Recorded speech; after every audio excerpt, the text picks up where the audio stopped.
This is Las Vegas Real Estate Now, where we bring you the 3 E's: educate, empower, and engage. I'm your host, Harvey Blankfeld, along with our co-host, Shelley Brown, and we've been selling homes here in Southern Nevada since 1988.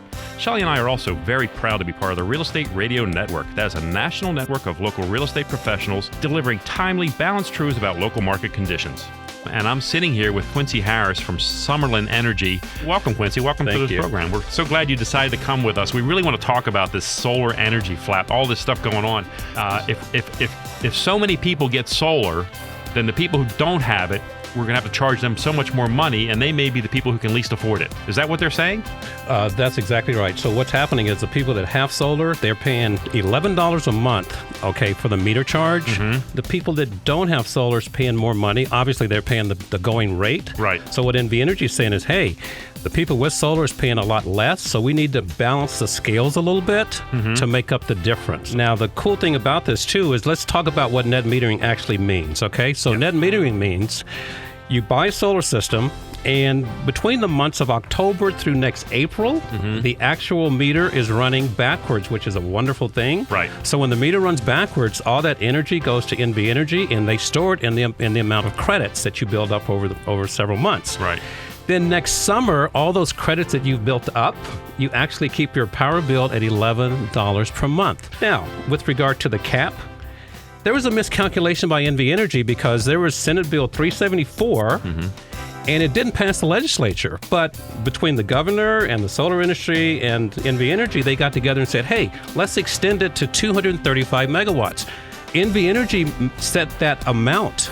Then they said, oh, sorry, we miscalculated. I apologize, industry.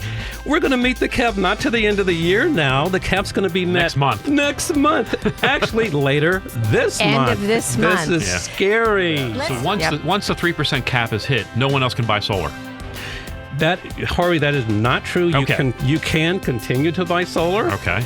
The only thing is, NV Energy has a proposal right now for you to pay more. Right. Okay, so in other words, if you're paying $11 per month right now, they have a proposal where they're going to charge what they call the meter charge, which is $11 a month. Right.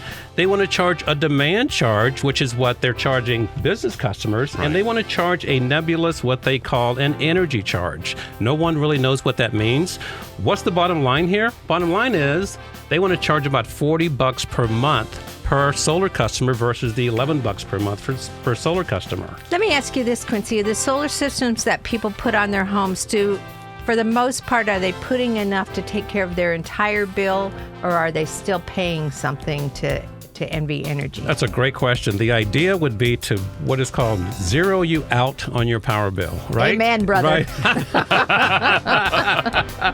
So you end up paying on average, and again, part of net metering, when it overproduces, right? So you end up paying $11 per month. Now, some customers say, wait a minute, I don't want to pay anything to NV Energy, but wait a minute, you're still tied to the grid. Right. Yes. So you're going to rent that meter indefinitely.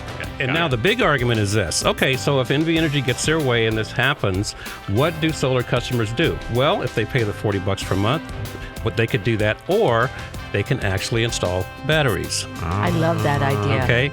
Tesla actually has a battery called the Powerwall. Right. Very popular. So it's going to be out in about 6 months. So that'll allow people to store battery. You'll have a charge controller where you can time when you want it to actually store, and you can track the actual storage of the battery. They're called smart batteries. The question really, Quincy, for me is that I've seen the argument that that affecting the solar industry is going to affect 6,000 jobs. Correct. And quite honestly, look, nobody wants anybody to lose jobs, but to me, that's not the most important part of this. The most important part of this is our ability to buy energy, and buy solar panels, buy solar energy the way we want to buy it, and not have it interfered with so much by the monopoly that is NV Energy. That's correct. But the solar industry is growing exponentially, and you have 6,000 potential job losses. Now, keep in mind, that is 6,000 direct. Right. So if you consider indirect, you're talking 18 to 20,000, right? Yeah. So it is a big deal. That could be an impact, and keep in mind that's today. Right. Let's fast forward 1 year from now, right? What is the impact? Right. So yes, it's a negative impact. Plus, let's look at this. This is a wonderful thing for our state. we're the number one. We're number one in the nation in job creation for solar. Right. Yes. Yay for Nevada, right? Yes. I mean, Do that's we need jobs in fantastic. Nevada? Hello. Yes. Hello. Absolutely. So that's really what the Okay. crux of the issue. The cost of solar was very expensive. So I'm going to go back to 1974. Okay, we were number 25 in the world as far as solar deployment Right. back then.